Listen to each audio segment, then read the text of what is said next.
Right जी, अस्सलाम वालेकुम and welcome. Bright morning here in the capital Islamabad से मैं मुज़म्मिल अली खान और मेरे साथ आयशा यूसुफ और आप सबको a big old hello. Ayesha, आज की अच्छी बात बहुत ढूंढ के लेके आया हूँ आपके लिए भी और हमारे व्यूअर्स के लिए भी। प्लीज अच्छी बात यह है कि लाइफ में आपको दोस्त को डिफाइन करना आना चाहिए, अदरवाइज आप हर हाथ मिलाने वाले को दोस्त समझ लेंगे। लेकिन हर हाथ मिलाने वाला, जिस तरह से पॉपुलरली कहा जाता है, दोस्त नहीं होता। दोस्त क्या होता है? दोस्त आपके साथ खामोशी शेयर कर सकता है, दोस्त आपके साथ वो बात भी शेयर कर सकता है जो बात आप जमाने के साथ शेयर नहीं कर सकते, जो बात वो जमाने के साथ शेयर नहीं कर सकता। But at the same time you have to be very careful, because यही दोनों ट्रेड्स मैनिपुलेटर्स के भी होते हैं। तो be aware and do your research before you befriend people. So that is आज की अच्छी बात। आई डोंट नो इसके ऊपर रिसर्च किस तरह से काम करेगी, बट ये है कि अपनी आंखें जो है ना वो खुली रखनी चाहिए, कान खुले रखने चाहिए। जो इंसान आपकी गैर मौजूदगी में आपके नाम को और आपको डिफेंड नहीं कर सकता, आपका दिफा नहीं कर सकता, वो आपका दोस्त नहीं हो सकता। और जब दोस्तियां आगे बढ़ती हैं और वो हमें नजर आती हैं खेलों के मैदान के अंदर, तो जीत मुकद्दर बन ही जाती है। एक अच्छी खबर आपको देते हैं, वो ये है कि पाकिस्तान ने 74 बरस के बाद फुटबॉल का पहला बैनुल अक़वामी टाइटल जीत लिया है। 4 मुल्की डायमंड जुबली फुटबॉल टूर्नामेंट था, जिसके फाइनल में पाकिस्तान ने अफगानिस्तान को दे दिया 2-0 से शिकस्त और ये टाइटल किया है अपने नाम। और हम कल ही बात कर रहे थे, बल्कि हमेशा बात करते हैं कि भाई जहाँ पर फुटबॉल की बात आती है, ऑल्दो पाकिस्तान ने फीफा के लिए कभी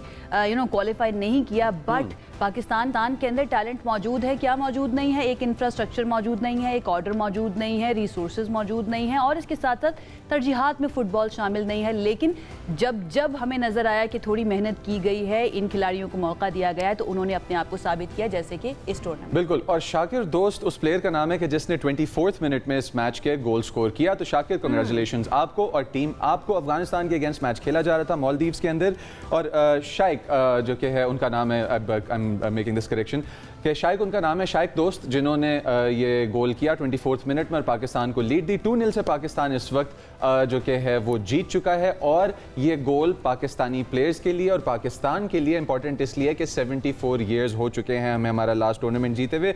इस विक्ट्री को हिस्टोरिक माइलस्टोन कंसिडर किया जा रहा है पाकिस्तान की फुटबॉल हिस्ट्री के अंदर। हारून हामिद ने एक फैसला कुन गोल भी स्कोर किया, और हारून हामिद और शाइक दोनों को हमारी तरफ से और पूरे मुल्क की तरफ से congratulations upon this victorious goal scoring against Afghanistan. We also hope कि हम लोग अफगानिस्तान ही नहीं बल्कि और बड़ी टीम्स और बेहतर टीम्स और ज़्यादा डेवलप टीम्स को भी हराने के काबिल हो जाएं। इतना इंपॉर्टेंट हमारा फुटबॉल का सीन बन जाए और हमारी ट्रेनिंग इतनी इंपॉर्टेंट हो जाए। टाइम के फुटबॉल के ऊपर काम किया जाए, बहुत ज़्यादा ज़रूरी हो गया। पाकिस्तान की टीम भी जाए फीफा में, हमें भी अच्छा लगेगा, हम भी बैठ कर देखेंगे पूरा फीफा वर्ल्ड कप।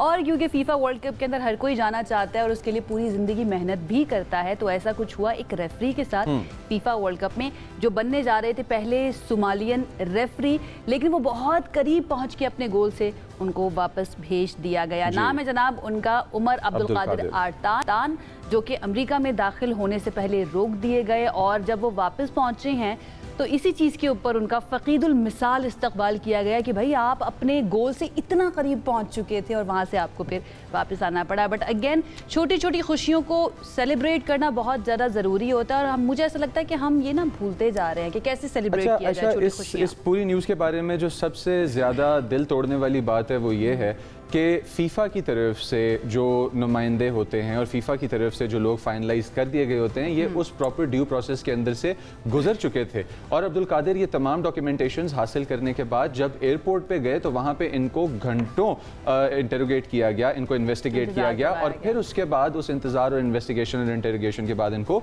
वापस भेज दिया गया, जिसके ऊपर इन्होंने बहुत सारे मीडिया प्लेटफॉर्म्स पे और बहुत सारे न्यूज़ एजेंसीज़ को अपना इंटरव्यू देते हुए ये चीज़ रिकॉर्ड करवाई कि सारी ज़िंदगी एक काम के लिए, एक ड्रीम के लिए मेहनत करने के बाद जब उससे आपको पीछे धकेल दिया जाता है तो दिल बहुत बुरी तरह टूटता है।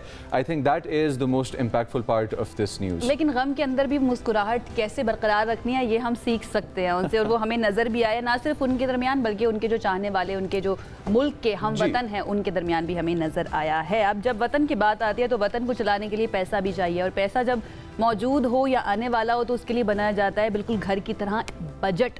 अब बजट के सिलसिले में क्या हो रहा है, ज़रा उस तरफ आ जाते हैं। आज इक़्तिसादी सर्वे, इकोनॉमिक सर्वे जो है रवा माली साल का वो जारी होगा और उसमें देखा जाएगा कि हमने कहाँ कहाँ कितना कितना पैसा खर्च किया, कहाँ पर डेफिसिट है, कहाँ पर सरप्लस है, कहाँ पे हमने टारगेट्स अचीव कर लिया, कहाँ पर हम काफ़ी अभी पीछे हैं। पर वज़ीर ख़ज़ाना मोहम्मद औरंगज़ेब साहब जो हैं वो रिपोर्ट जारी करेंगे और ये सारी डिटेल्स हमारे सामने रखेंगे, आवाम के सामने रखेंगे।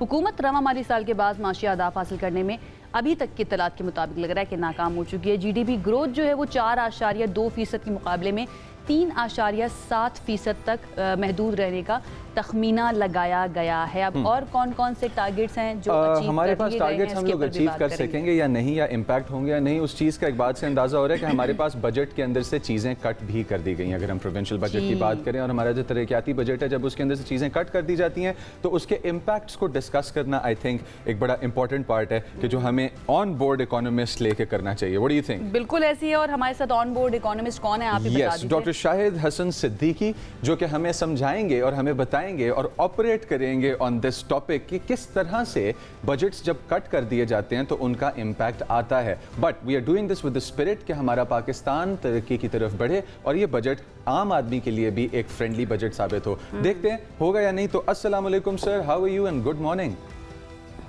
वालेकुम अस्सलाम, आपका शुक्रिया सर। बहुत शुक्रिया सर ज्वाइन करने के लिए। सर सबसे पहले डॉक्टर शाहिद साहब, मैं ये जानना चाहूँगी कि पिछले कई सालों से हम देख रहे हैं कि हमारे बजट का सबसे बड़ा चंक चला जाता है कर्ज़ों की अदायगी के अंदर और इसके साथ साथ सूद की अदायगी, डेट सर्विसेज के अंदर, सर्विसिंग के अंदर चला जाता है। इस साल भी हम यही देखेंगे कि सबसे ज़्यादा उधर ही उसके लिए ही मुख्तस किया गया है। तो ये जो मॉडल बनता जा रहा है हमारे बजट का, ये मुआशी तरक्की से ज़्यादा कर्ज़ की अदायगी का मॉडल महसूस होना शुरू हो गया है। इस पर कुछ डेलिब्रेट कीजिए प्लीज़ सर। देखिए, बुनियादी बात यह है कि ये जो कर्जे हम बेतहाशा ले रहे हैं, जिसकी शराइत भी होती हैं कुछ, और हम उस पर सूद भी अदा करते हैं बहुत ज़्यादा, जो बड़ा हिस्सा हमारे रेवेन्यूज का ले जाता है। पहले हम ये समझ लें कि ये कर्जे बुनियादी तौर पर पाकिस्तान की मईशत की बेहतरी के लिए, आवाम की फलाह बहबूद के लिए, बरामदात बढ़ाने के लिए नहीं लिए जाते हैं। अगर मैं आपको सिर्फ एक फिगर दे दूं कि ये जो 10 महीने हमारे गुजरे हैं, इसमें हमने $57 बिलियन का इंपोर्ट किया, $57 अरब, और मेरे मुल्क के जो एक्सपोर्ट हैं वो सिर्फ $25 अरब है इस महीने में। तो ये जो 32 अरब का शॉर्टफॉल आ गया है, तो आप तो $2 अरब सालाना के लिए IMF के पास घुटनों के बल हमें जाना पड़ता है। तो ये हम क्यों उनको नवाज रहे हैं, इंपोर्टर्स को? हम क्यों नहीं चाहते कि भाई हम अपने इंपोर्ट्स को अपने एक्सपोर्ट के अंदर रखें? वो हम नहीं चाहते। मसला क्या है? मसला ये है कि पाकिस्तान की जो मईशत है, ये हम समझ लें, आज की बात मैं नहीं कर रहा, नई हुकूमत की बात कर रहा हूँ। कई दिहाइयों से पाकिस्तान की मईशत अशराफिया की मईशत है, जो बेशतर फैसले किए जाते हैं पार्लियामेंट के, सूबाई असम्बलियों के, state bank, FPR, SECP banks और ये दूसरे इदारे, ये अशराफिया को नवाजते हैं। एक और अशराफिया है, वो है अमेरिका और IMF। इन दोनों अशराफिया का गठजोड़ है।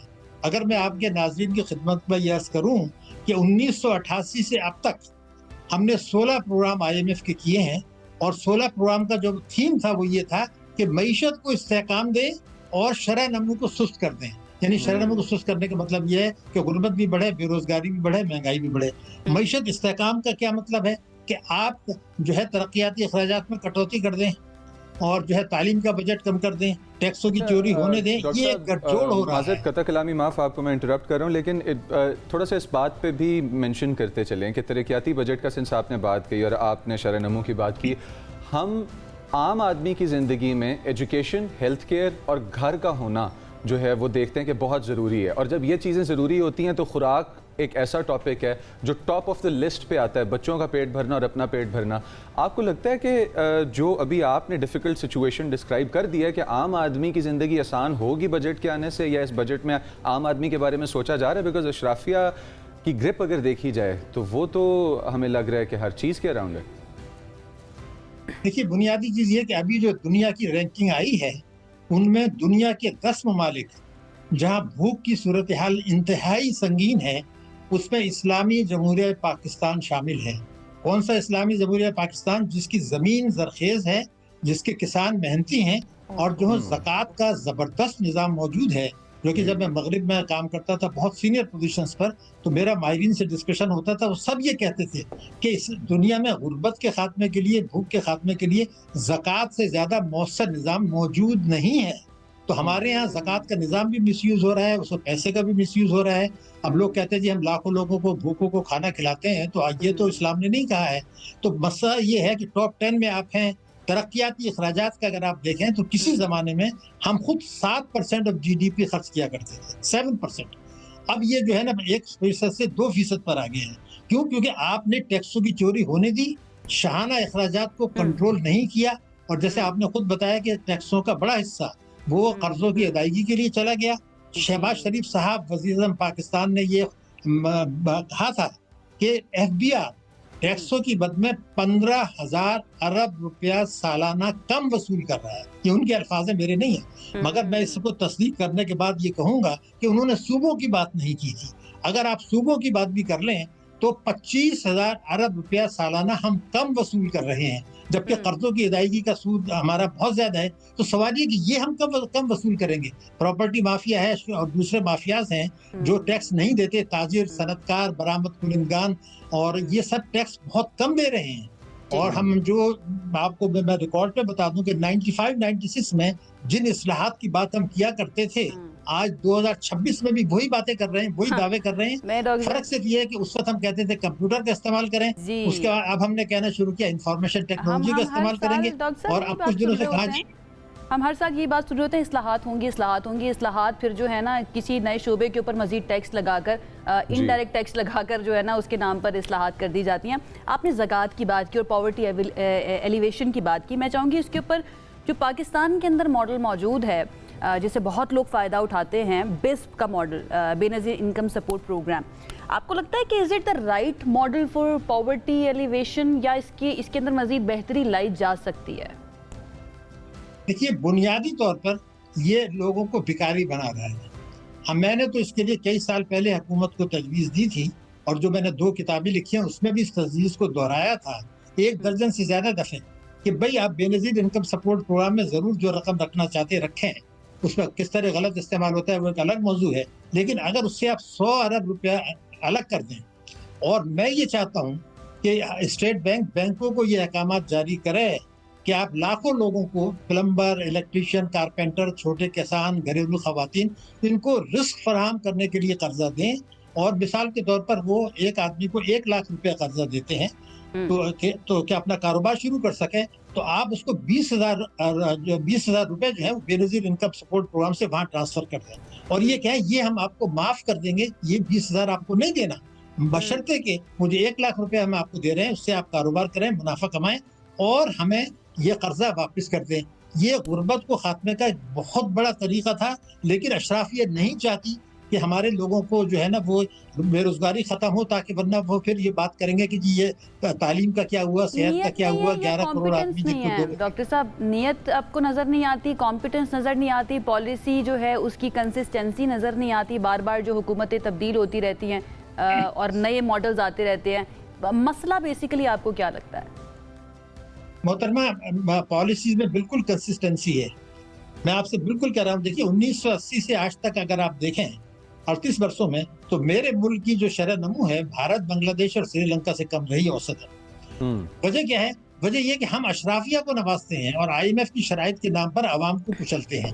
पार्लियामेंट तैयार नहीं है कि जो तीनों पार्टियों का मंशूर है, उसके बुनियादी नुकात हैं, वो उसके लिए तैयार नहीं है कि उस पर 1% भी अमल करें।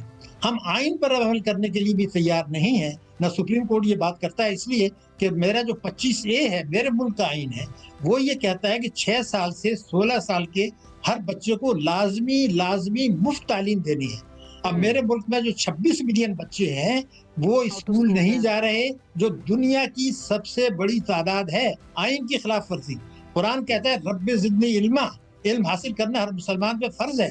लेकिन जब आप बजट में इंतहाई कम रकम रखेंगे, मैं आपको बिल्कुल रिकॉर्ड पे बता दूं कि एक मीसाक तालीम हुआ था जिसमें पीपल्स पार्टी भी थी और PMLN भी थी।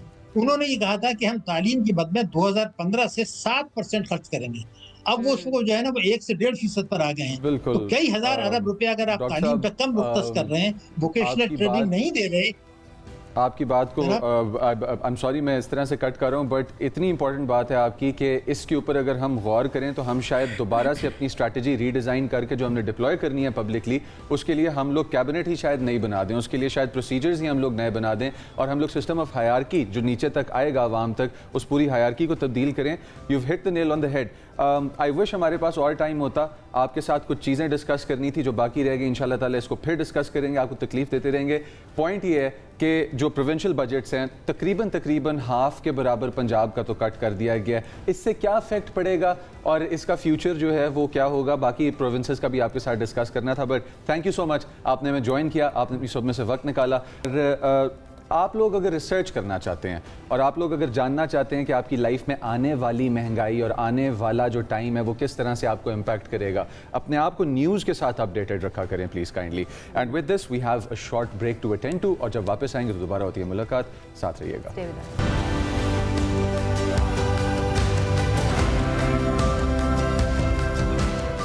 जी वेलकम बैक। और गिलगित बल्तिस्तान और पीपल्स पार्टी, अब इलेक्शंस में हुआ कुछ इस तरह से कि मुस्लिम लीग नून और पाकिस्तान पीपल्स पार्टी दो डोमिनेंट पार्टीज हमारे सामने आई और इसके साथ आज़ाद उम्मीदवार थे कि जिन्होंने सबसे ज़्यादा सीट्स पे तीसरे नंबर पे ली। अब गिलगित बल्तिस्तान के अंदर जो हुकूमत बनेगी, क्या वो हुकूमत पीपल्स पार्टी की अकेले बनेगी या पीपल्स पार्टी और नून लीग मिलकर हुकूमत बनाएंगे, ये अंडर डिस्कशंस था। लेकिन पाकिस्तान पीपल्स पार्टी की गपशप चल रही है इस वक्त आज़ाद उम्मीदवार के साथ। अब आज़ाद उम्मीदवार हमारे पास 7 सीट्स पे 7 नशिस्तों पर आज़ाद उम्मीदवार कामयाब हुए, हमारे पास 6 नशिस्तें मुस्लिम लीग नून, और हमारे पास जो मैक्सिमम शेयर था सीट्स का वो सारा आया पाकिस्तान पीपल्स पार्टी के हाथ में। Now the talks in town are कि हमारे पास जो गवर्नमेंट बनेगी वो पीपल्स पार्टी ओनली बनेगी। इस टॉपिक के अंदर बहुत सारे ऐसे सवाल आते हैं जिसमें गिलगित बल्तिस्तान का उनका आईनी स्टेटस और उसका फ्यूचर भी शामिल है। तो इन तमाम इंपॉर्टेंट चीज़ों को डिस्कस करने के लिए हमारे पास रहनुमा पाकिस्तान पीपल्स पार्टी सीनियर रहनुमा हसन मुर्तज़ा साहब मौजूद हैं। अस्सलाम वालेकुम सर, कैसे हैं आप? खैरियत, वालेकुम सलाम जी। सर, गिलगित बल्तिस्तान के अंदर अब पीपल्स पार्टी और जिस तरह से बिलावल भुट्टो ज़रदारी साहब ने कहा था कि तीरों की बारिश हो रही है, तो पहले तो कंग्रेचुलेशंस आपको और आपकी पार्टी को और आपकी कैंपेनिंग को कि आप कामयाब हुए। दूसरा ये कि the most important topic for Gilgit Baltistan and its people are कि हमारा जो आइनी स्टेटस है GB का, उसका फ्यूचर क्या होगा और पाकिस्तान पीपल्स पार्टी इसको कैसे टैकल करेगी? बहुत शुक्रिया जी।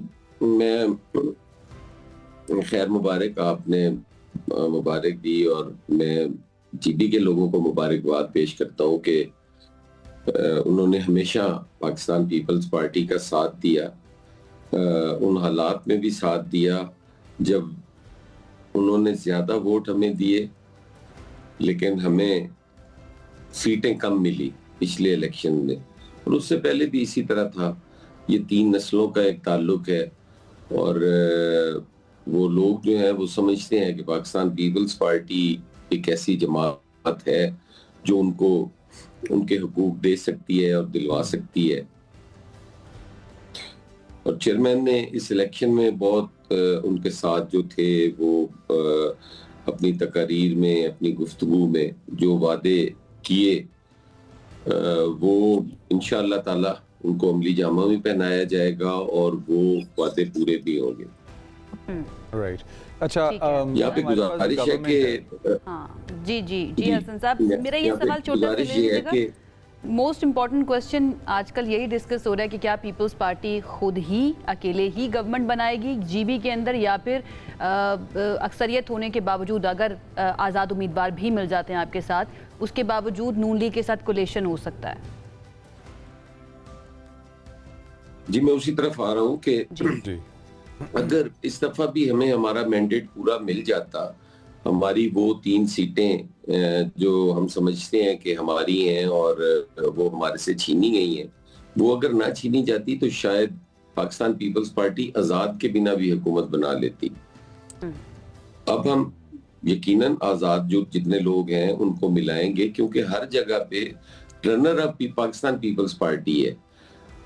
जिन हलकों से पाकिस्तान पीपल्स पार्टी जीती है और जिन हलकों से हारी है, तकरीबन 10 हलकों में Pakistan Peoples Party runner up है और उसका फर्क जो है वो इंतहाई कम है। कहीं 24 वोटों का है, कहीं 100 वोटों का है, कहीं 200 वोटों का है, तो इस तनासुब से हम वो सीटें हारे हैं और बल्कि हराई गई हैं। तो हम आज़ाद को मिला के अपनी हुकूमत यकीनन बनाएंगे। बाकी इस टाइम जो हालात हैं मुल्क के अंदर,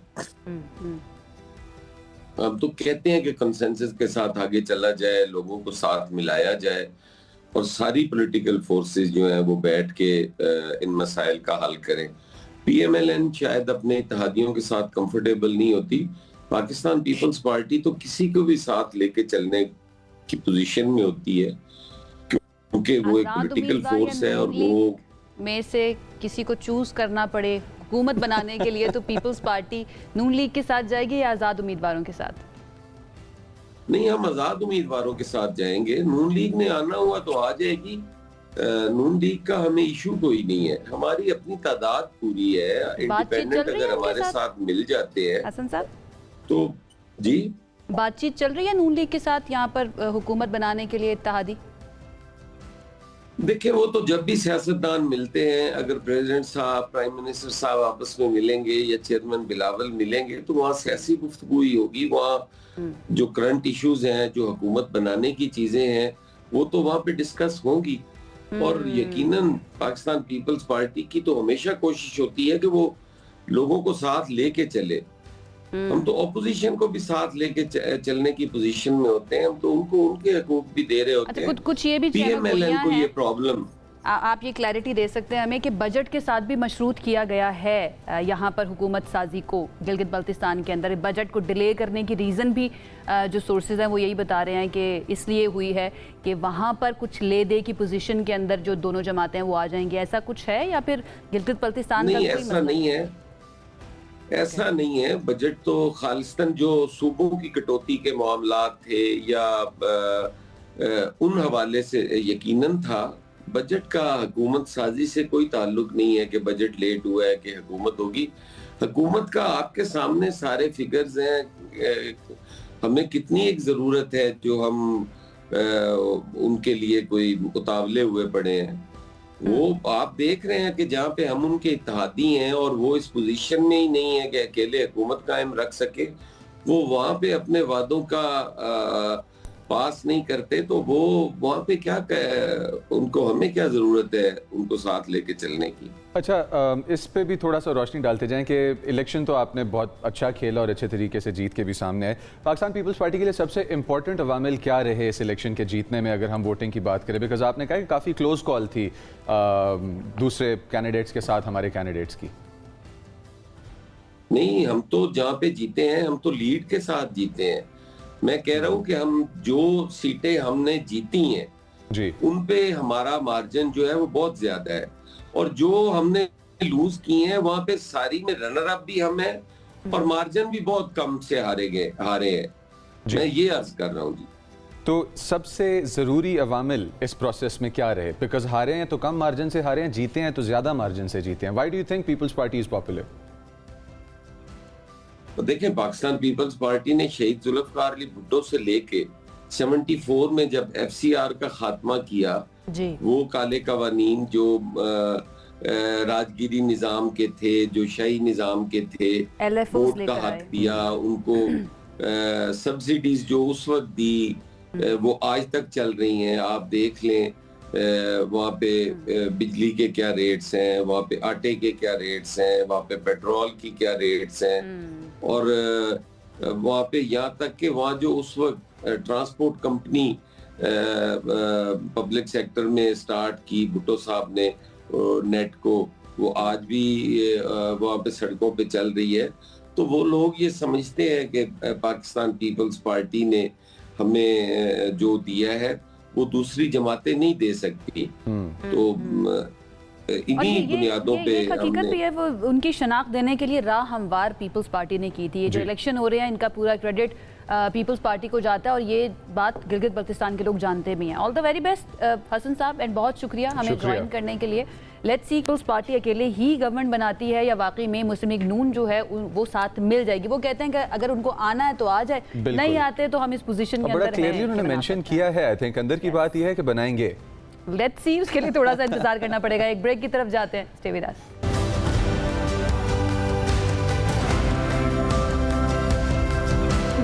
बाद आपको खुशामदीद कहते हैं। कहा जाता है कि किसी भी मुल्क की तरक्की का अंदाज़ा इस बात से भी लगाया जा सकता है कि वहाँ पर सड़कों का जाल जो है ना वो किस तरह का है, क्योंकि ट्रेड के लिए बहुत ज़्यादा ज़रूरी है। और पाकिस्तान जैसे मुल्क की बात करें तो बहुत सी गवर्नमेंट्स ऐसी आई हैं जो अभी भी हैं जो बहुत फोकस करती हैं कि सड़कें जो है ना वो अच्छी होनी चाहिए। कल भी हमने डिस्कस किया था इस इशू को कि M6 हैदराबाद और सक्खर का जो एक पैच है अराउंड 350 से 360 किलोमीटर्स का, उसके ऊपर अभी तक क्या हुआ है। 12 साल गुजर चुकी हैं, विफाक का ये मंसूबा था, लेकिन कभी कहा जाता है कि फंड्स का मसला है, कभी लैंड एक्विजिशन की बात की जाती है, लेकिन पिस कौन रहा है? पिस रहे हैं कराची के और सिंध के रहने वाले अवाम।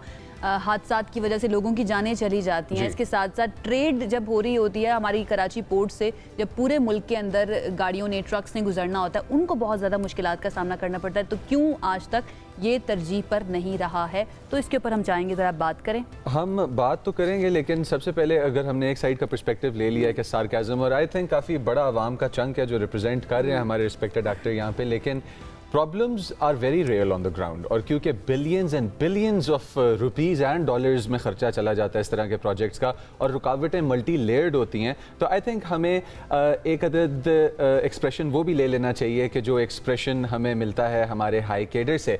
अब अब्दुल अलीम खान साहब ने कुछ कहा था कुछ अर्सा पहले कि कितनी जल्दी इसको कंप्लीट कर लिया जाएगा। और कल हमारे साथ मेयर सक्खर बैरिस्टर अरसलान मौजूद थे। उन्होंने क्या कहा? वो कहते हैं कि अभी तक उनकी इत्तलात के मुताबिक कोई टेंडर शुरू नहीं हुआ है, कुछ नहीं दिया गया। सुन लीजिए उन्हीं की ज़बानी। आपने भी देखा कि उन्होंने प्रेस में कहा कि इस साल स्टार्ट कर दिया जाएगा, तो पूरा 1 साल का अरसा हो गया। अब because it's a federal subject matter तो अब हमें एग्जैक्टली नहीं पता है, लेकिन to the best of my knowledge अभी तक इसकी टेंडरिंग प्रोसेस ही जो है वो स्टार्ट या कंप्लीट नहीं हुई है। तो हाईली अनलाइकली कि ये जुलाई में स्टार्ट होगा, लेकिन हम अपील कर सकते हैं वफाक से कि इसके ऊपर जल्द से जल्द काम स्टार्ट किया जाए। ना सिर्फ ट्रांसपोर्टर ट्रेड्स को डिले हो रही है, बल्कि इसके अंदर सैकड़ों लोगों की जाने जा रही है। जुलाई में शुरू होगा। आप हाईली अनलाइकली का मतलब है कि हो सकता है जुलाई, हो सकता है मोर मंथ्स टू कम। उसके लिए हम मेरे ख्याल से पूछ लेते हैं ना जो बेसिकली हमें ज़्यादा बेहतर इन्फॉर्मेशन दे सकते हैं। हमारे साथ इस वक्त मौजूद है विफाकी पार्लिमानी सेक्रेटरी बराए वजारत मवासलात गुल असगर खान साहब। उन्होंने हमें ज्वाइन किया, उनको वेलकम करेंगे। अस्सलाम वालेकुम। कैसे हैं आप सर? जी अल्हम्दुलिल्लाह। सर क्या मसला है? ये M6 मोटरवे 12 साल हो चुके हैं। पहले कहा गया, अलीम खान साहब ने कहा मई के अंदर माफ़ कीजिएगा कि अगस्त सितंबर तक शुरू हो जाएगा, लेकिन मेयर सक्खर कह रहे हैं कि उनकी इत्तलात के मुताबिक अभी तक कोई टेंडर भी नहीं हुआ है। देखिए मसला था पहले, और अल्हम्दुलिल्लाह अल्लाह पाक का करम है कि जब हमारी गवर्नमेंट आई 2024 के अंदर, मैं थोड़ी सी इसकी हिस्ट्री बता दूं ताकि ये बड़ा बर्निंग इशू है, स्पेशली हमारे this is the only missing link. आप अगर पेशावर से देखें कराची तक, तो हमारी कनेक्टिविटी का थोड़ा सा मैं अपने नाजरीन के लिए और आपकी इन्फॉर्मेशन के लिए अगर 1-2 मिनट मुझे दी तो मैं आपको basically national highway authority is a federal subject, और इसका काम ये है कि हम इंटर प्रोविंशियल कनेक्टिविटी और इंटर कंट्री कनेक्टिविटी जो है वो करते हैं। इस टाइम हमारा 14,500 किलोमीटर जो है नेटवर्क है मोटरवेज का और हाईवेज़ का, जिसमें अब आपका मशहूर जो है आपका GT रोड भी आता है, और ये मोटरवेज भी आते हैं, जैसे M1 है, M2 है, और NHA जो है इसका बस 2 रास्ते होते हैं कोई भी प्रोजेक्ट क्लोज करने के लिए, क्योंकि इससे आप नज़र आपको है कि बेसिकली फाइनेंशियल का मसला होता है कि कोई प्रोजेक्ट अगर नहीं बनता तो उसके फाइनेंशियल क्लोज का मसला होता है। अब हमें जो फेडरल गवर्नमेंट पैसा देती है, प्रोविंशियल गवर्नमेंट हमें पैसा नहीं देती, वो PSTP में वो भी हमें लोन बुक होता है। वो हमें कोई उसमें जिस तरह बाकी प्रोजेक्ट्स के लिए होता है कि आपको एक ग्रांट मिलती है जो आपने वापस नहीं करनी होती। ठीक है। हम नेशनल हाईवे अथॉरिटी 1991 में ऑर्डिनेंस हुआ और 2001 में हमारा इसका एक्ट बना मुशर्रफ साहब के दौर के अंदर। उसके बाद से हमें ये लोन बुक होता जा रहा है, और जब कोई लोन बुक होता है तो फिर हमारी नेशनल हाईवे अथॉरिटी ने ये करना शुरू किया कि यार ये तो हमारे ऊपर कर्ज़े ही चढ़ता जा रहा है, तो हम ऐसा कोई रास्ता निकालें जिससे हमें ये कर्जा ना हो, हम पब्लिक प्राइवेट पार्टनरशिप पे चले जाएं या ऐसा फाइनेंशियल मॉडल बनाएं। तो हमने किया ये कि हमारी गवर्नमेंट के आने से पहले इसका एक 2 दफ़ा फाइनेंशियल क्लोज हुआ। जो आखिरी दफ़ा हुआ वो 2022 के अंदर एक टेक्नो कंपनी थी, एक फॉरेन जेवी पार्टनर के साथ उन्होंने फाइनेंशियल क्लोज किया। ड्यू टू इन्फ्लेशन जो है वो आपका ज़ाहिर है उस टाइम डॉलर जो है वो 2-3 टाइम्स इंक्रीज़ हुआ, और वो कास्ट है तो कोई कंपनी अफोर्ड नहीं, हमने उनको 1 साल एक्स्ट्रा भी दिया है हमारी मिनिस्ट्री ने और NHA ने, लेकिन उससे फाइनेंशियल क्लोज नहीं हो सका। In the meanwhile government change हुई, हमारी गवर्नमेंट आई, अलीम खान साहब फेडरल मिनिस्टर बने, साथ में पार्लिमानी सेक्रेटरी बना। अल्हम्दुलिल्लाह हमने आते ही देखा इसको, सबसे पहले हमने एनालाइज़ किया, हमने फॉरेन कंसल्टेंट्स को इन्वॉल्व किया अपने मिनिस्ट्री के पैसे दे के, और काफ़ी उसको कि हमें इशू बताएं कि क्यों नहीं। तो उन्होंने कहा जी आपका जी 373 बिलियन, मोर देन $1 बिलियन। देखिए हमारा प्राइम मिनिस्टर जा रहा होता है $1 बिलियन लेने के लिए बाकी मुल्कों के अंदर, IMF के पास जा रहे हैं, तो एक रोड के लिए तो हमें कोई $1 billion, more than $1 billion, 373 almost $1.25 billion, तो कोई नहीं हमें देने लगा। उस एक पैच के लिए $1 बिलियन, $1 बिलियन, $1.25 बिलियन ऑलमोस्ट। अब यहाँ से देखें सखर से हैदराबाद, तो इतनी बड़ी फाइनेंसिंग इस मुल्क में अभी इस कंडीशन के ऊपर कोई करने के लिए तैयार नहीं था, जब इतना इन्फ्लेशन वो चीज़ें आ रही थी। तो हमने फॉरेन कंसल्टेंट हायर किया, तो उन्होंने हमें कहा कि आप इस जिसको आप पैच कह रही हैं इसको भी आगे 5 सेक्शन में कर दें। ओके, मतलब सखर से रानीपुर, रानीपुर से नशेर फ़िरोज़, नशेर फ़िरोज़ से नवाब शाह, और नवाब शाह से टंडो आदम, और फिर आगे हैदराबाद। 5 सेक्शंस के लिए फंडिंग का जो प्रोसेस है वो किस? सबसे पहले हमने सेक्शन वाइज किया, 60 किलोमीटर, 61 किलोमीटर, 65 और 69 और 78 किलोमीटर हमने ये सेक्शन डिवाइड किए, और इसको छोटे चंक में हमने डिफरेंट इन्वेस्टर्स को शोकेस किया। बहुत सारे लोगों हमने अज़रबैजान में किया, सऊदी अरेबिया में किया, जगह जगह। तो अल्हम्दुलिल्लाह उसमें ये हुआ कि जो पिछले जो कह रहे थे कि मेरी दादी जो है वो बिल्कुल वो उनकी बात से मैं करता हूँ कि वो हमारा कसूर तो नहीं इस गवर्नमेंट का, हम तो अभी फर्स्ट टाइम इसको टेक ओवर किया, लेकिन कसूर तो है उसमें। तो पीपल्स पार्टी की गवर्नमेंट भी रही है, PMLN की गवर्नमेंट भी रही है, सब गवर्नमेंट्स रही हैं, PMLN क्यों की भी रही। फाइनेंशियल क्लोज हो गया, 2 सेक्शन हमने दे दिए इसको आपके इस्लामिक डेवलपमेंट बैंक को, जो इंटरनेशनल फाइनेंसर है, वो शुरू वाला सखर, रानीपुर नशेर फ़िरोज़, और 1 सेक्शन हमने दे दिया OPEC को, और 2 सेक्शन जो है हम पब्लिक प्राइवेट पार्टनरशिप पे लेके जा रहे हैं। टेंडरिंग प्रोसेस को आप समझ लें, जब फाइनेंशियल क्लोज होता है तो फिर NHA प्री बिड कॉल करता है, फिर उसके एनालाइज करता है, और फिर उस एनालाइज करने का, क्योंकि बिलियंस के प्रोजेक्ट हैं, और उसके प्रोसेस स्टार्ट हुआ है, मतलब टेंडर हो चुका हुआ है, प्रोसेस होता है ना, यानी कि टेंडर हो गया हुआ है, कॉन्ट्रैक्ट अवार्ड होना है। अब जब टेंडर आता है उसमें डिफरेंट कॉन्ट्रैक्टर आते हैं और फिर अवार्ड होता है। अच्छा, अब इसी को डेवलप इसमें एक चीज़ मैं क्लैरिफाई कर दूं, क्या ये मई तक हो जाएगा जिस तरह से कहा? देखिए मई तो गुजर गया, मैं आपको बताता हूँ जी।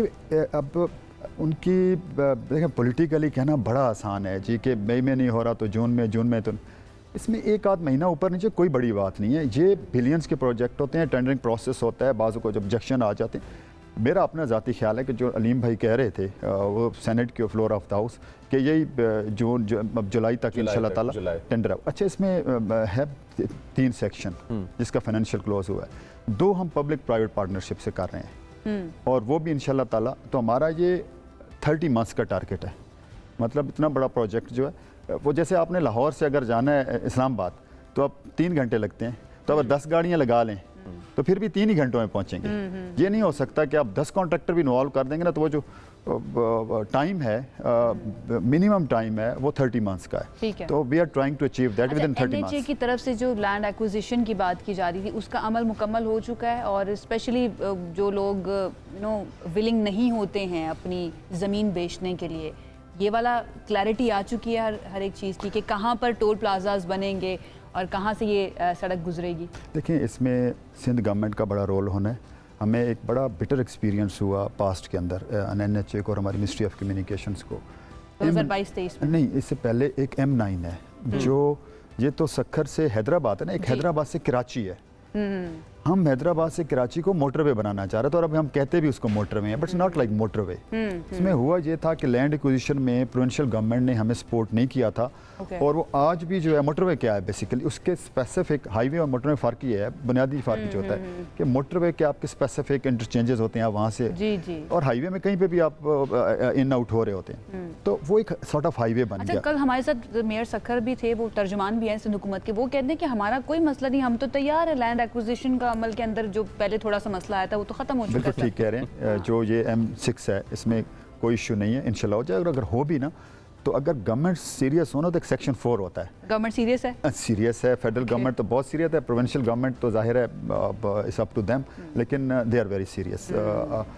लेकिन उनको एक चीज़ मैं समझता हूँ कि देखें, सराहनी भी चाहिए, जब से हम आए हैं आपको पता है कि NHA को जो ये मेंटेनेंस और ये चीज़ों के लिए हमें फेडरल गवर्नमेंट पैसा नहीं देती। तो जब हमने टेक ओवर किया तो हमारा एनुअल रेवेन्यू जो टैक्सेस टोल प्लाजा से और फाइन से आ रहा था वो टोटल 62 बिलियन था। ठीक है। हमने उसको डबल से भी ऊपर कर दिया पहले ही साल 2024-25 के अंदर 109 बिलियन हमारी कलेक्शन हुई एक साल के अंदर। और फिर इस साल जो हमारा टारगेट है मज़ीद हमने बनाया 126 बिलियन, ये जब जून क्लोज हो रहा है 126 बिलियन तक ले गए। फिर इसके ऊपर हमने एक और किया कि जो मेंटेनेंस की मद में जो लीकेजेस हो रही थी उसको भी हमने कुछ 62 बिलियन से 31 बिलियन पे लाया। एक चीज़ बस कंफर्म कर दीजिएगा, उसके बाद हम कंक्लूड करते हैं सेगमेंट को। जिस वक्त अनाउंस हुआ था ये प्रोजेक्ट, उस वक्त इसकी लागत का तखमीना क्या लगाया गया था और ओवर द ईयर्स कितना बढ़ चुका है?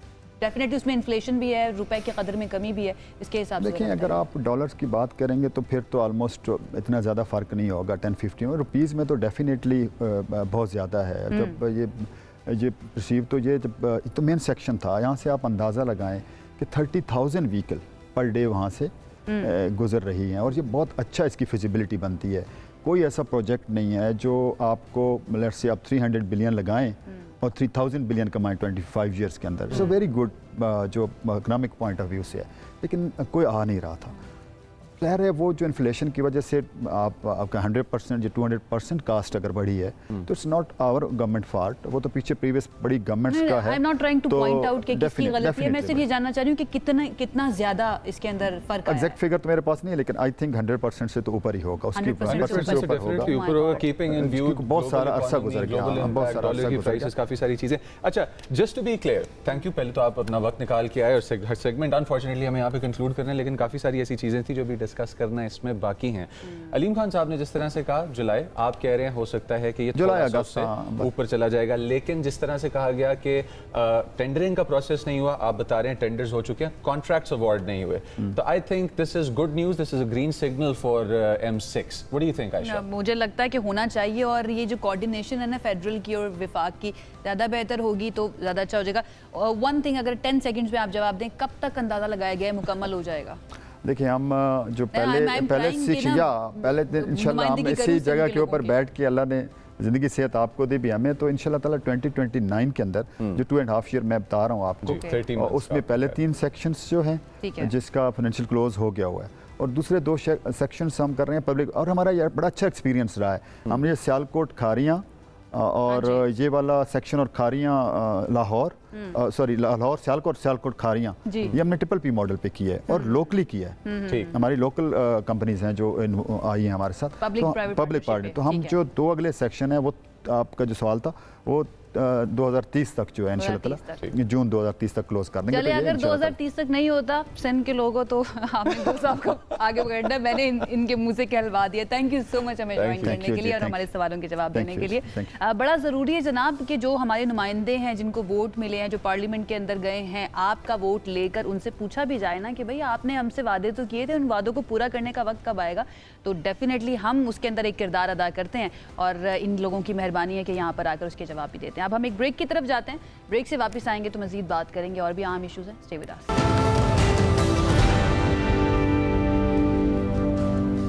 Welcome back. कुछ दिल की बात कर लेते हैं, दिल के दर्द की, जो रूहानी नहीं बल्कि एक्चुअल इंसानी यानी कि जिस्मानी दर्द है, उसकी बात कर लेते हैं। कराची से कुछ नंबर्स हमारे सामने आए तो हमने सोचा कि ये तो बहुत ही कंसर्निंग सी सिचुएशन बन चुकी है, इसको डिस्कस करना बहुत ज़्यादा ज़रूरी है क्योंकि गढ़ बनता जा रहा है कराची दिल के अमराज का। केसेस में तकरीबन 12% मरीज ऐसे जिनकी उम्र जो है ना 40 साल से कम है, 40 ईयर से कम है। हार्ट अटैक एक ऐसा है प्रॉब्लम कि जो अगर हो जाए तो आपके पास क्लॉक पे टाइम बहुत कम होता है अपनी ज़िंदगी बचाने के लिए। Most of the cases survival और फेटालिटी के बीच में लाइंस ब्लर कर देते हैं।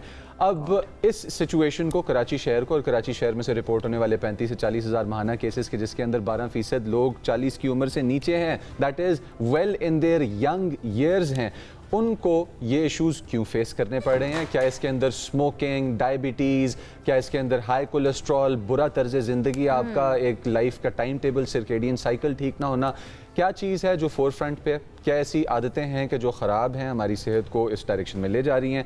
ये सब डिस्कस करने के लिए हमारे साथ doctor Bashir Hanif, cardiologist and executive director of Tabba institute मौजूद हैं, और इनसे हम इस बात को डिस्कस करेंगे और ये जानेंगे कि किस तरह से इन्होंने इस प्रॉब्लम को स्पॉट किया कि कराची कितने बड़े वेव में से गुजर रहा है। अस्सलाम वालेकुम सर एंड वेलकम टू सब। जी वालेकुम सलाम।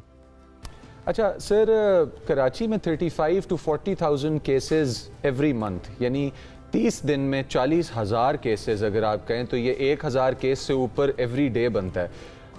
बहुत अजीबो गरीब सा नंबर है ये। और क्या इससे कम हैं, ज़्यादा हैं, अंडर रिपोर्टेड हैं, ओवर रिपोर्टेड हैं, नंबर इन्फ्लेटेड है, या रियलिटी बहुत ज़्यादा डार्क है इससे?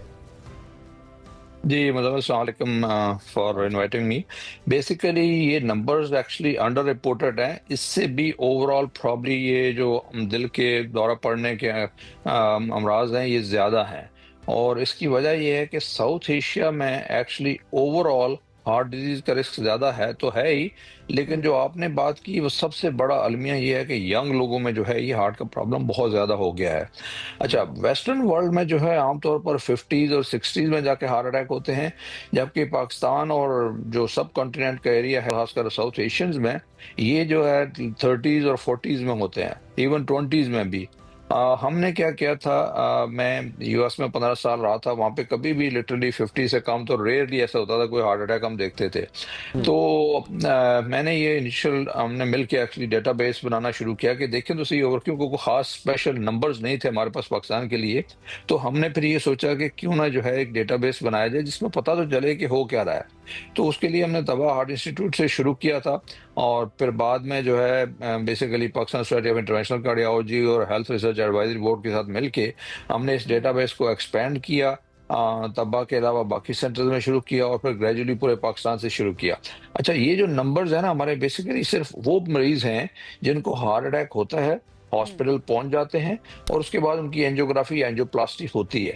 लेकिन बहुत से ऐसे लोग हैं वो हॉस्पिटल प्रॉब्ली पहुंच ही नहीं पाते, क्योंकि जो एक खास किस्म का हार्ट अटैक जिसे एसटी एलिवेशन मायोकार्डियल इन्फार्क्शन कहते हैं हम, स्टेमी, वो जो है basically lot of patient, almost 50% patient जो है सडन डेथ होती है और पता भी नहीं चलता आपको। और कुछ इंस्टीट्यूशन जो हमारे पास नंबर्स आ रहे हैं वो सारे रिपोर्टिंग में नहीं होती। अगर हम कंपैरिजन करें, आपने कहा वेस्ट के अंदर 50 से अबव ही मोस्टली इस तरह के केसेस देखे जाते हैं। साउथ एशिया के अंदर क्या ऐसी रियलिटीज़ हैं जो ज़्यादा कॉज कर रही हैं इन दिल के अमराज को? क्या हमारा सिर्फ लाइफस्टाइल का मसला है, खाने पीने का मसला है, क्लाइमेट का मसला है, या कोई और रीज़न है?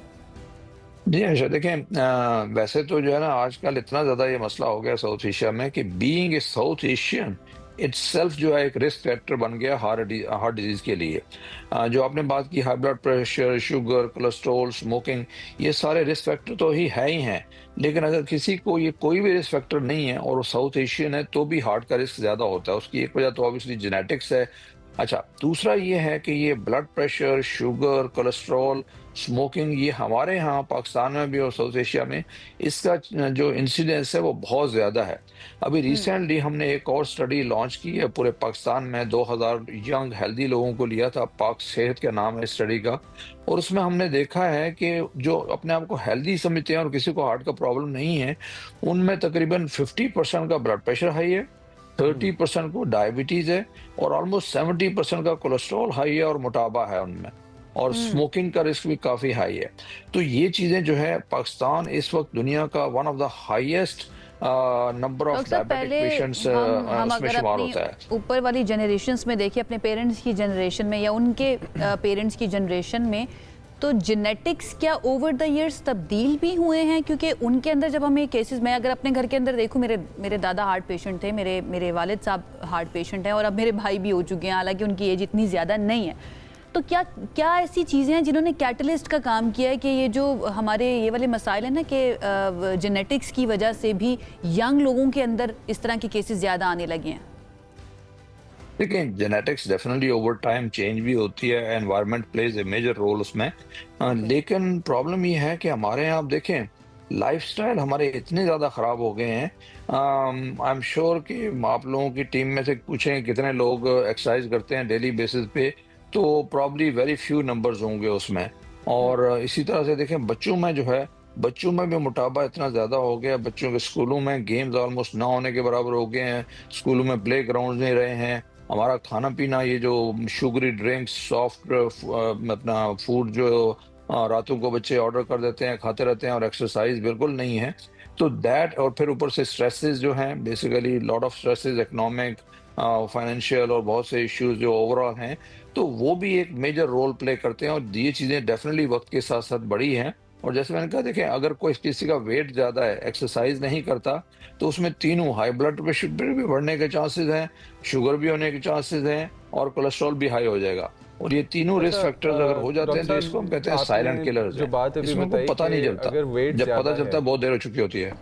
जी, आपने बताया अगर वेट ज़्यादा है, एक्सरसाइज नहीं करते, डाइटरी हैबिट्स ख़राब हैं, तो प्रॉब्ली जाके अपने आप को स्क्रीन करवा लेना चाहिए। अपने आप को हेल्दी समझने वाले लोग भी at risk of heart attack हो सकते हैं। थोड़ा सा इस बात के बारे में रहनुमाई करते चलें कि क्या इस वक्त आप, आपकी टीम और आपका इंस्टीट्यूट जो है वो चेंज इन डाइट पैटर्न्स, हम लोग फूड इंडस्ट्री को देख रहे हैं कि पिछले चंद दिहाइयों में हमारे पास वाइट ब्रेड का इस्तेमाल बहुत ज़्यादा हो गया है कि जिसका ग्लाइसेमिक इंडेक्स चीनी से भी ज़्यादा है पर ग्राम अगर देखा जाए तो।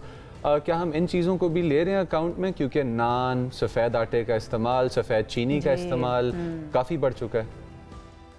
Definitely diet plays a major role. और जैसे मैंने पहले कहा कि आपने भी बात की, शुगरी ड्रिंक्स और हमारी फूड्स और लेट नाइट खाने और लैक ऑफ एक्सरसाइज, ये सारे मिलके जो हैं, और जैसे मैंने कहा हमारे यहाँ शुगर, डायबिटीज़ होने का रिस्क ज़्यादा है, ब्लड प्रेशर, ये सारी चीज़ें हैं, तो ये सारे मिलके जो हैं वो डेफिनेटली हार्ट डिजीज़ का रिस्क जो है वो बढ़ा देते हैं।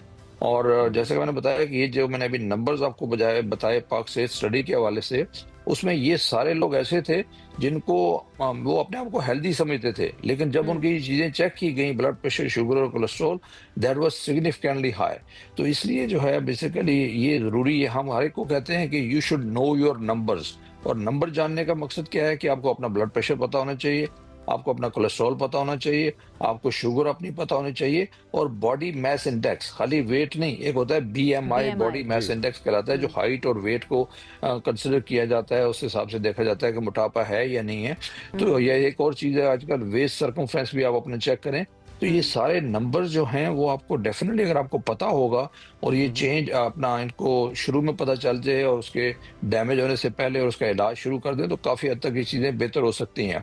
देखिए, हम हमेशा कहते हैं कि जी इलाज से बेहतर बचाव है, लेकिन ये चीज़ एग्जैक्टली जो है हार्ट डिजीज़ के बारे में फिट होती है कि अलमिया ये नहीं है कि 40 साल के मरीज को या 40 से कम या 30 से कम में किसी को हार्ट अटैक हो गया, बल्कि अलमिया ये है कि हम उसको बचा सकते थे और हमने नहीं बचाया। अभी रिसेंटली हमारी मीटिंग हुई है हेल्थ मिनिस्टर साहब से, और उसमें ये सारी चीजें डिस्कस की गई हैं कि ना नौबत यहाँ तक नहीं आनी चाहिए कि आपको कहना पड़े कि दिले नादां तुझे हुआ क्या है, आखिर इस दर्द की दवा क्या है। उस दर्द से पहले ही अपने आप का ख्याल रखना बहुत ज़्यादा ज़रूरी है। बहुत शुक्रिया डॉक्टर साहब हमें ज्वाइन करने के लिए और ये सारी इन्फॉर्मेशन हमारे साथ शेयर करने के लिए। अगर आप भी अपने आप को समझते हैं कि बिल्कुल फिट हैं, कोई मसले मसाइल नहीं है, और ये ज़रूरी नहीं समझते आप कि अपनी स्क्रीनिंग करवाएं, तो ये ज़रूरी है। अगर आप अपनी पेरेंट्स से, अपनी फैमिली से, अपने बच्चों से, अपनी बीवी से मोहब्बत करते हैं, प्यार करते हैं, या अगर आप अपनी खातून हैं और अपनी फैमिली से प्यार करती हैं, तो अपना ख्याल रखना सबसे ज़्यादा ज़रूरी है। अपने टेस्ट, अपनी स्क्रीनिंग लाजमी करवाइए, ताकि वक्त से पहले ही पकड़ा जा सके उस जड़ को, जो कि आगे जाके बड़ी प्रॉब्लम बन सकती है।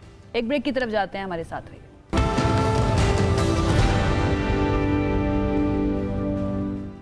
Welcome back. पाकिस्तान के अंदर आपको भी पता है, हमें भी पता है, और हम सब गुजर रहे हैं, हीट वेव चल रहा है। और पाकिस्तान इस वक्त जिस क्लाइमेट चेंज के एपिसोड में से गुजर रहा है, उसके अंदर melting glaciers at the four front. अब इसमें कराची समेत मुल्क के कई ऐसे हिस्से हैं कि जिसके अंदर गुज़िश्ता 3 रोज़ से शदीद हीट वेव का सिलसिला जारी है, जहां दर्जा हरारत मामूल से कहीं ज़्यादा रिकॉर्ड किया जा रहा है। और शहरी गर्मी की वजह से निढाल ही नहीं सिर्फ, बल्कि सड़कों पे गिर भी रहे हैं। आप सिंध के अंदर देखें या पंजाब के साउथ और इंटीरियर में देख लें। दूसरी जानिब नेशनल जो आपकी सर्विसेज हैं, जितनी भी तमाम जो आपकी प्रोविंशियल और डिजास्टर मैनेजमेंट की सर्विसेज हैं, आपकी प्रोविंशियल और आपकी नेशनल, वो तमाम सर्विसेज आपको अलर्ट्स जारी कर रही हैं कि 15 जून तक आपके पास गिलगित बल्तिस्तान, नॉर्दर्न एरियाज़ के अंदर, आज़ाद कश्मीर और इनके आसपास के इलाकों में आंधी गरज चमक के साथ शदीद बारिशों का सिलसिला भी जारी रहेगा। इसकी वजह से फ्लैश फ्लड्स आ सकते हैं। इसकी वजह से नदी नालों के आसपास के जो एरियाज़ हैं, सराउंडिंग एरियाज़ हैं, वो अनसेफ हैं।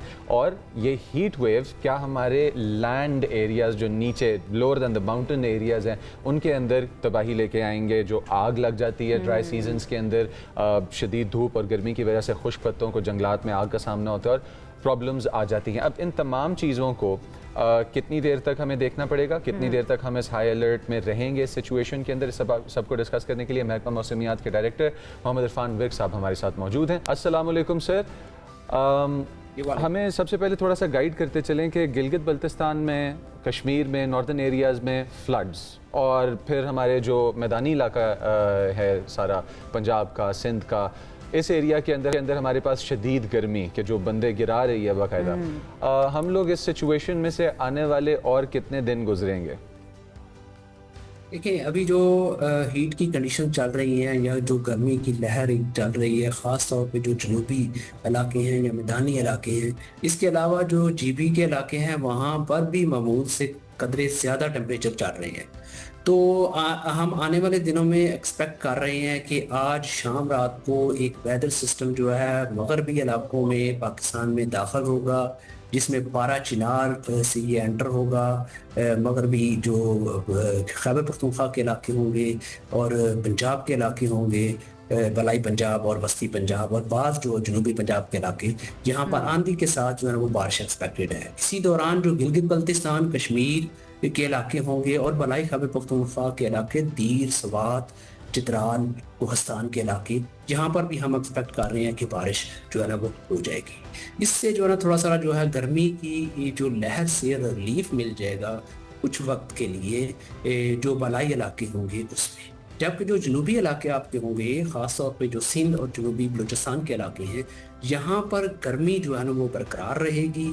ये कराची में जो है वो दर्जा हरारत जो है वो आज भी बढ़ेगा और कल भी बढ़ सकता है। जी ऑल राइट, ठीक है। अच्छा, उन इलाकों का ज़रा जिक्र कर लेते हैं इरफान साहब जो जहाँ पर नॉर्मली टेम्परेचर भी ज़्यादा होते हैं, जैसे अगर हम इंटीरियर सिंध की बात कर लें या फिर हम सदर्न पंजाब की बात कर लें, उनके बारे में बताइए कि आने वाले दिनों के अंदर, आने वाले चंद हफ्तों में मौसम कैसा रह सकता है, कुछ बेहतर होगा या नहीं होगा, या फिर वहाँ भी बादे समूम ही में नज़र आएगी?